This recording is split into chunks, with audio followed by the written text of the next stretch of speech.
Good morning. In the 3 short years that I have known Mr. Sanders, I have found him to be highly intelligent, empathetic, and humorous. He brings to EA a unique worldview with his international experience in teaching and leading a school overseas. However, what I most admire about Mr. Sanders is that no matter what he does, whether it's advocating for a social justice issue or advocating for our students and faculty or simply organizing a meeting, his care in everything that he does is evident. His care for our community is evident. Today, he will touch upon a few topics to prepare us for our important work tomorrow in our discussions. His speech will touch upon honesty, privilege, gratitude, and hope. At this time, I invite you to stand to welcome Mr. Paul Sanders.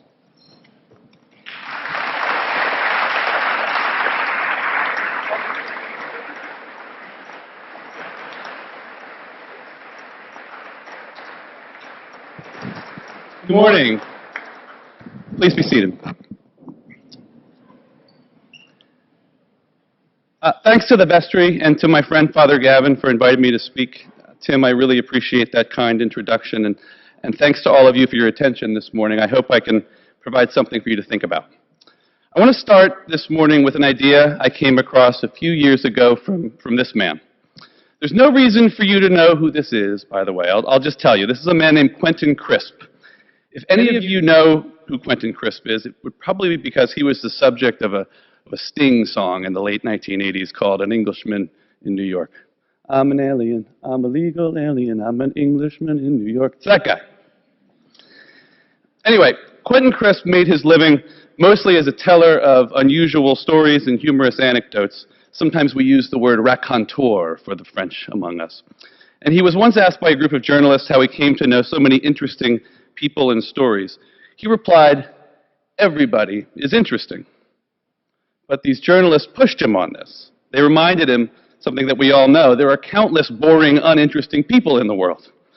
So Quentin Crisp reconsiders, concedes that point, and amends his statement and says, everybody who is honest is interesting.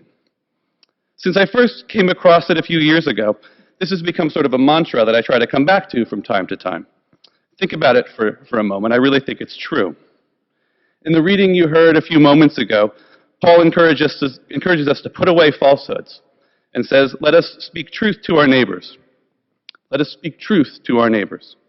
It's a compelling idea and a worthy goal, but in my view, it can be just as important to start with ourselves. With all respect to St. Paul, then I'd propose a small but meaningful addition to his letter to the Ephesians. Let us put away falsehoods and speak truth to our neighbors and ourselves.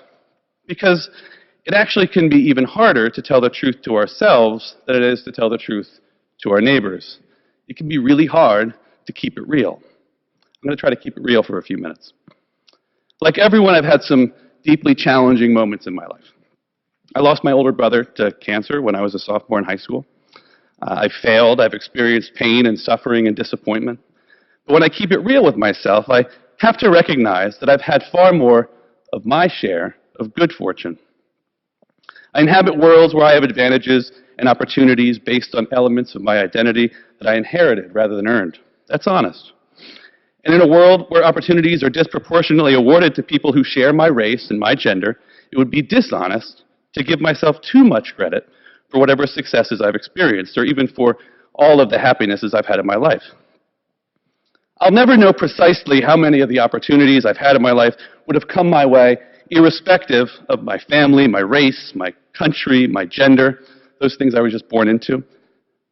But in a world where a disproportionate number of leaders, of schools, of businesses, of countries, look quite a bit like me, one thing I can know for certain is that being a white man has never hurt my chances of succeeding. But let's not pretend that privilege is exclusively the domain of white men either. Every one of us in this chapel, on this campus, benefits from significant privileges. When we're honest, we know here at EA that we're all invited to tables that not everyone in the world gets a seat at. It's true that some of us have more or different privileges than others, but we all have privileges. If you start to think honestly about the privileges that you have, I'd encourage you not to spend too much time feeling guilty about them. I'm not sure that helps anything. But I would encourage you to be grateful for every one of them. Gratitude is one of our stripes. And I encourage you to find ways to use those privileges to make the world a more just and a more kind place. Whatever privileges you have, figure out how you can use them to invite more people to take seats at the tables that you're invited to join. Or we can think about the privileges we have as a sort of currency, a currency we can spend on deconstructing inequitable systems and building a better, more just, more interesting world. I want to tell you a very short story about this girl. Thanks in part to more good fortune and more opportunity than I probably deserve, I now enjoy the privilege of coming to work every day at a great school with great students and great colleagues, and I get to do that with my daughter. Talk about a privilege. So I get to enjoy some pretty amazing learning experiences with her. So about 2 weeks ago, Ella and I were driving up the hill, right over here, when she asked me about this sign. Her name is Ella Sanders, so she's pretty good so far with E's and S's, so that first word caught her eye. She asked me what that sign says, and I told her, esse quam videre. She laughed at those very silly words and asked me what they mean. So I did the best I could to explain to a pre-K student the concept of doing the right thing rather than doing what appears to be right.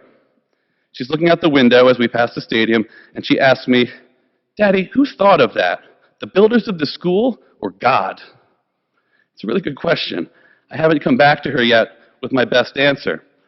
But this wonderful moment of shared curiosity reminded me how privileged I am and how privileged she is too. And all I can do is be grateful every day. Admittedly easier now with a 4-year-old in pre-kindergarten than it might be in the future. All I can do is be grateful every day for the privileges my family enjoys and do whatever small things I can do to make our school as welcoming as it can possibly be to all people. I was so touched last spring when the vestry announced this year's chapel theme. Hope does not disappoint. A reminder that optimism and faith can be precursors to amazing things. I can't think of healthier words for a school community. After all, dedicating time to teaching and learning are perhaps the most optimistic acts there are out there. Just think of how much your teachers need to believe in every year, how much they need to believe in optimism and hope every year. Learning requires us all to fail and misunderstand all the time, but hope does not disappoint, reminds us that we will achieve more and experience more happinesses when our lives are built on foundations of hope, optimism, and faith. As most of you know, tomorrow morning will not be a typical academic schedule in the upper school. 11th grade will be participating in service projects, while 9th, 10th, and 12th grade students will have conversations about our school's shared values, about the privileges we have, and about how, if we're conscious and attentive to the ways in which we communicate with one another, we can build an even more welcoming and an even more inclusive environment. As you participate in these conversations, I recommend that you be honest, that you listen well, and that you decide you will learn something new or think about something in a new way. For some of us, conversations like this are easy and natural. For others, they can be uncomfortable or even frustrating. For everyone, though, they can create opportunities to consider big questions. What kind of person do I want to be? What kind of a school do I want to be a part of? What kind of a world do I want to be a part of? You get to decide the answers to these questions, but I take such joy and such peace from knowing that many of you will choose honesty, gratitude, justice, and hope, and for that, I am very grateful. Let's take a moment to reflect on these ideas and the type of world we can create together.